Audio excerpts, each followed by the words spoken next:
Olá galera, meu nome é Paulo, sejam bem-vindos ao canal e blog SW9 e hoje eu vou iniciar uma série, na verdade uma pequena série, onde eu vou construir em conjunto com você um campo de pesquisa com os mesmos recursos e identidade visual bem similares ao que é apresentado hoje no site do Google. Bom, antes de começarmos a aula de hoje, eu gostaria de continuar pedindo o apoio de vocês, a audiência de vocês, tanto no canal como no blog, se inscrevendo no canal, postando dúvidas, compartilhando com os seus amigos, os seus conhecidos e também acessando a minha área de downloads para baixar todos os projetos que eu tenho publicado aí ao longo do tempo. E também vale lembrar que o conteúdo teórico dessa aula e das outras aulas eu venho disponibilizando lá no meu blog e também na descrição do vídeo, mas de uma forma mais resumida. Então eu recomendo que vocês leiam primeiro todo esse conteúdo teórico para depois partir para o vídeo, para a aula prática, onde eu vou explicar passo a passo cada projeto aí, tema das nossas aulas, ok? Bom, então para a aula de hoje, a primeira aula, eu vou começar criando com vocês alguns recursos relacionados ao campo de pesquisa, tá?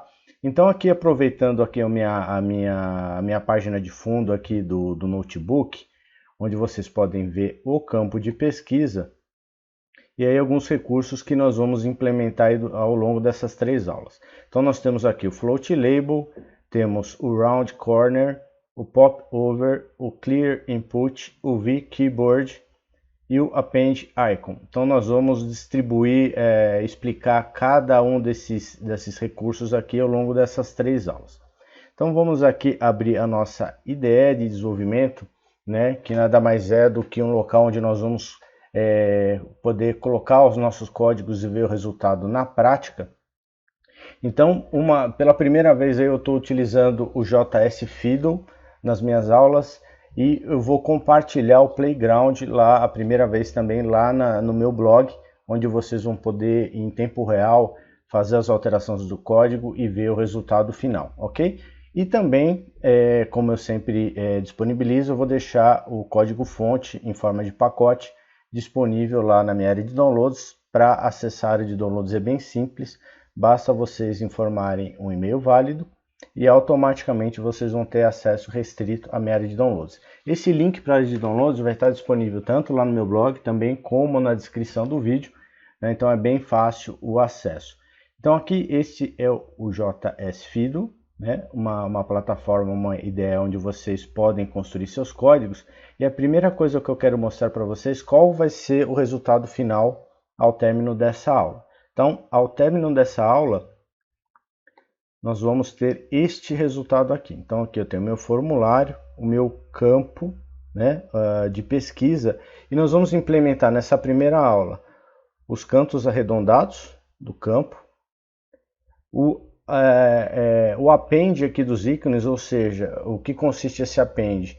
Anexar ícones ao lado do meu campo de pesquisa, como se eles fizessem parte do campo de pesquisa. Então aqui nós temos o ícone de teclado e também essa lupa aqui de pesquisa. E por último vamos implementar esse popover, que nada mais é do que o incremento aí do atributo title, que a gente está habituado a utilizar aí nos elementos, nas tags HTML, só que de uma forma aí com um recurso visual mais incrementado, um visual mais incrementado, né? Como é o tradicional aí, quando a gente só utiliza o atributo title aí nas nossas tags, ok? Então nós vamos implementar esses três recursos ao longo dessa primeira aula. Então vamos aqui voltar aqui no JS Fiddle. Aqui é o JS Fiddle, onde eu tenho só o esqueleto, né? E a partir desse esqueleto, dessa estrutura básica, nós vamos começar a implementar esses recursos. Então só vou passar rapidamente aqui no JS Fiddle. Ele tem uma aba de HTML, uma de JavaScript e uma de CSS. Então partindo aqui para a aba HTML, eu vou ter a minha casca, como eu disse, o esqueleto, né?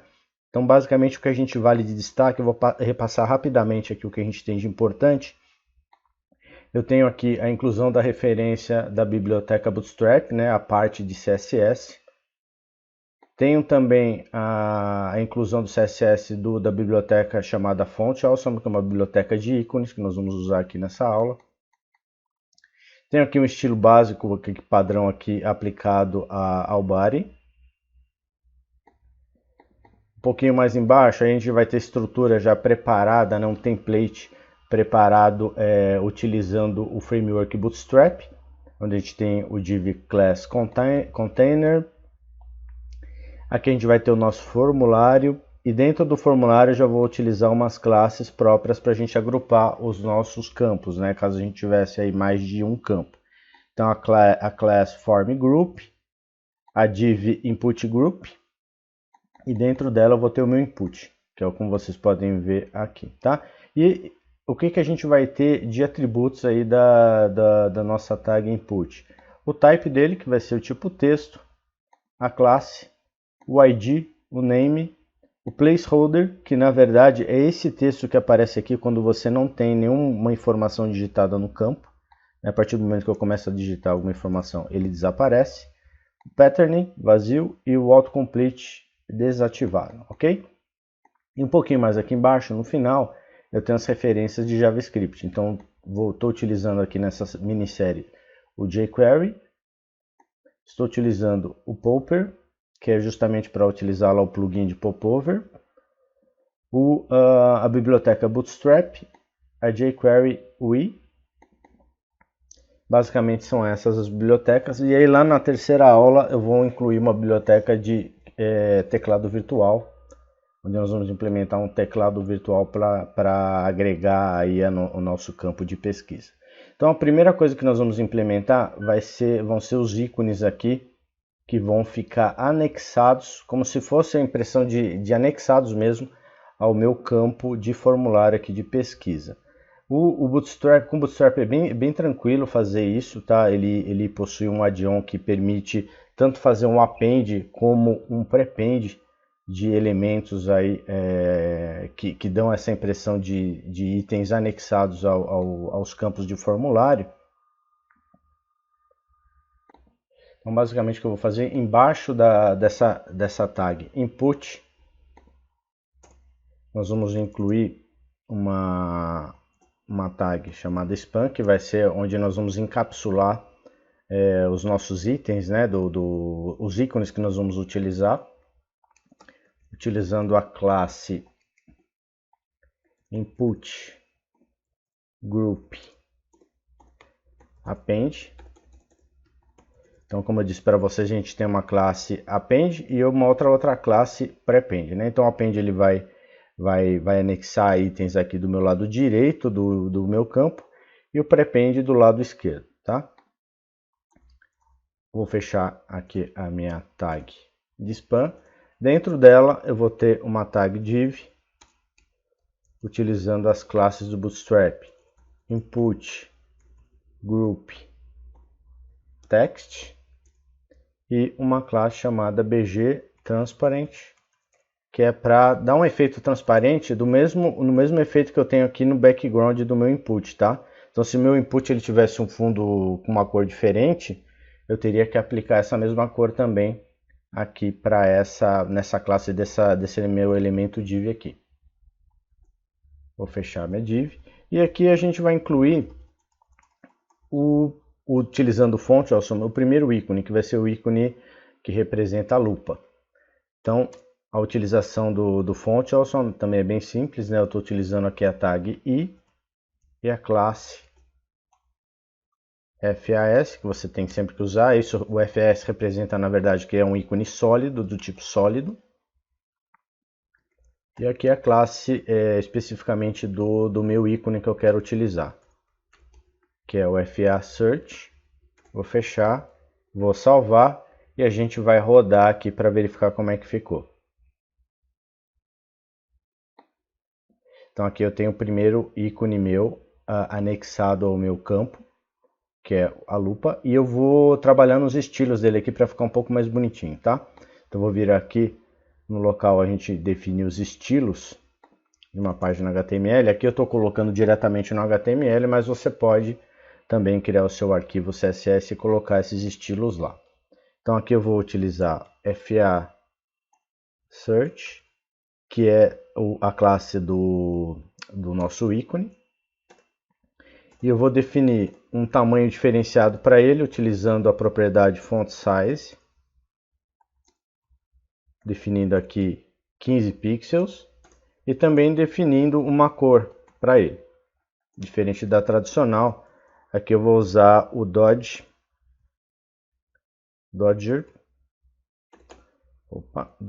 Blue. Pronto. Opa, vou salvar.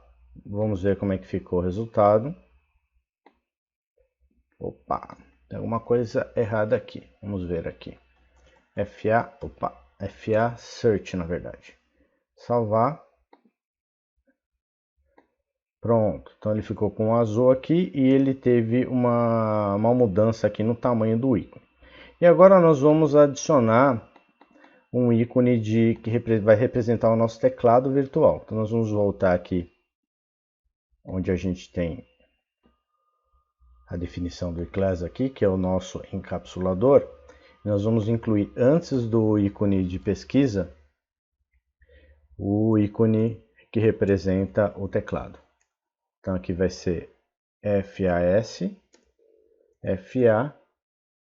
Keyboard. Pronto. Vou incluir aqui um espaçamento utilizando ENBSP. Então, dois espaços aí para separar o ícone de teclado do ícone de lupa. Vou rodar. Pronto. Então, eu tenho aqui a lupa e também o meu teclado. Tá? Então, com isso a gente conclui essa parte de append dos ícones. Agora tem um problema, né? Aqui, ó, eu tenho uma borda, né, do meu lado direito ou esquerdo, dependendo de como você vê, se relacionado ao input ou aos ícones. E na verdade o que eu quero nesse projeto é que esses ícones pareçam como se estivessem dentro mesmo do input. Então para isso eu vou ter que remover essa borda aqui. Como que a gente faz isso? Basicamente utilizando classes aí definidas pelo Bootstrap. Então a primeira classe que a gente vai usar é aqui nessa tag div. Logo depois aqui do BG Transparent, nós vamos utilizar essa classe aqui, ó, border 1, ok? E aqui no meu input, logo após a classe form control, eu vou utilizar a classe border right 0. O que representa essa classe border right 0? Ela vai, aqui eu estou dizendo que eu vou remover a borda do meu lado direito do meu input, ok? Vamos salvar, vamos executar. E olha só que legal, né? Então agora me dá a impressão realmente que esses ícones que estão anexados ao input pertencem realmente ao input, tá? Bom, agora nós vamos partir para os cantos arredondados, né? Para ter uma curvatura maior do que o que vocês podem observar aqui. Aqui tem uma curvatura pequena e eu quero usar uma curvatura maior aqui no meu input. Eu vou utilizar para isso as classes utilitárias do Bootstrap, tá? Ele possui algumas classes bem interessantes, como por exemplo rounded, rounded left, rounded right, top, bottom, tá? Que a gente pode usar justamente para dar uma curvatura maior aos nossos campos que fazem parte dos formulários. Porém, por padrão, essas classes utilitárias elas usam um índice de curvatura já pré-definido. O que a gente vai fazer aqui, nós vamos mudar, né, customizar duas classes existentes. A primeira delas é a Rounded Left, que é para trabalhar na curvatura esquerda, e a Rounded Right, que é para trabalhar na curvatura do lado direito, ok? Bom, para isso, a gente vai então utilizar, vamos subir um pouquinho aqui, aqui onde a gente tem a definição dos estilos. Então eu vou colocar aqui ponto rounded left, left, logo abaixo rounded right.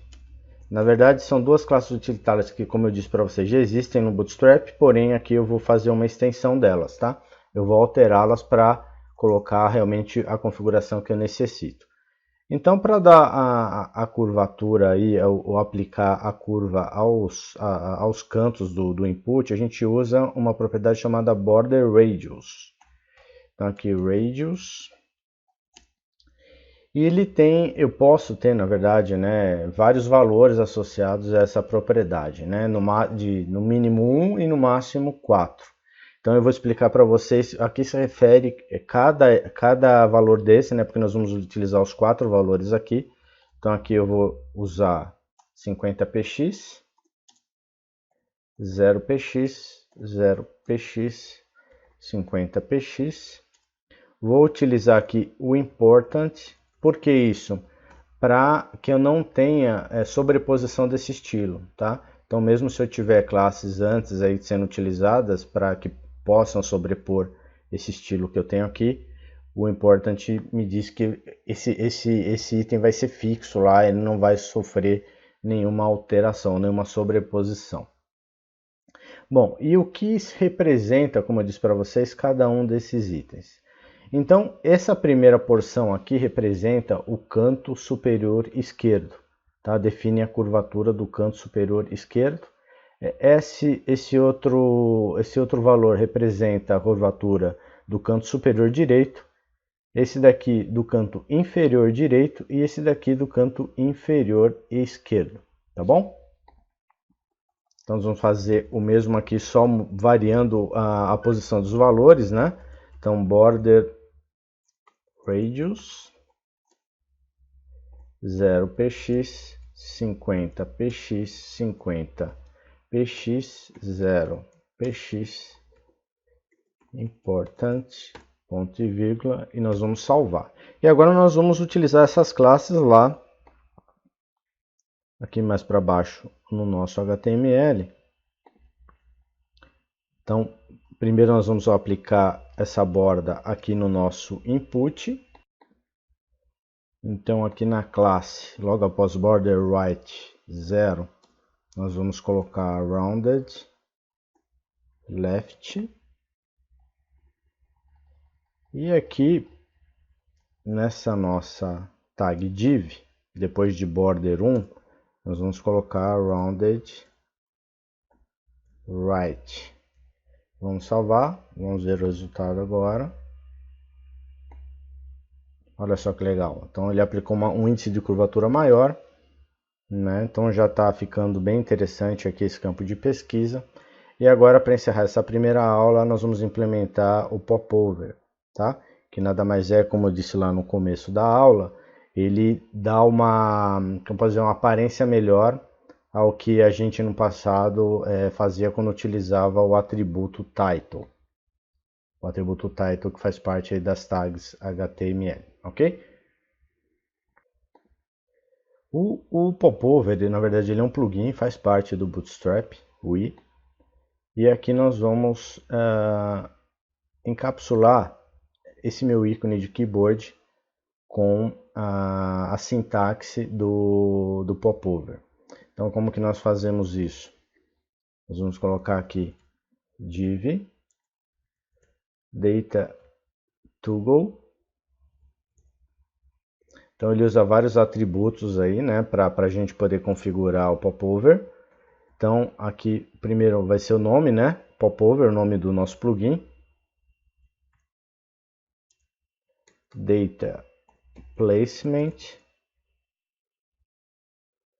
E aqui é o posicionamento, né, do nosso popover. Aqui nós vamos utilizar o bottom, que é para ficar na parte de baixo do nosso ícone.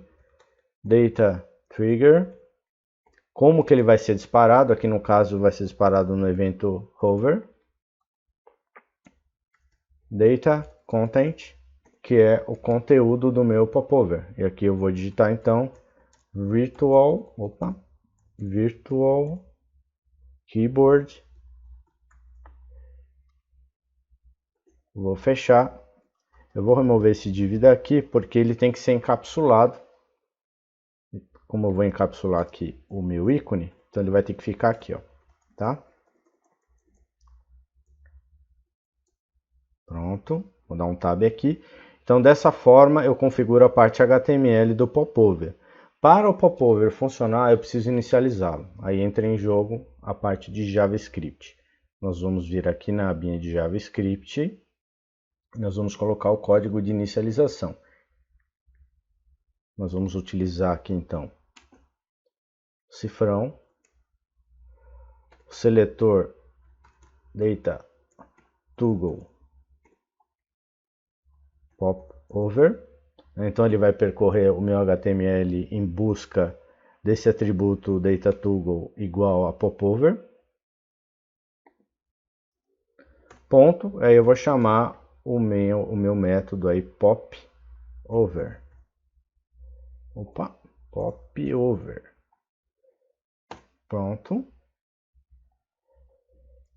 Vamos ver se vai funcionar. Vou rodar aqui o nosso código. E olha só que legal, tá? Então ele apareceu aqui pelo evento hover. Então ele aparece e desaparece, tá? Então com isso a gente encerra essa primeira aula, onde a gente começou, na verdade, a construir um campo de pesquisa com os recursos de identidade visual similares ao que é apresentado hoje no site do Google. Espero que vocês tenham gostado do vídeo, pessoal. Se gostaram, por favor, deem seu like, compartilhem com seus amigos, se inscrevam no canal. Não se esqueçam que o Playground está lá no meu blog e também em formato de link. Tenho também o conteúdo e o projeto disponível na minha área de downloads. E fiquem antenados que na próxima aula a gente vai dar continuidade à construção desse projeto, implementando o Float Label e também o Clear Input. Até mais!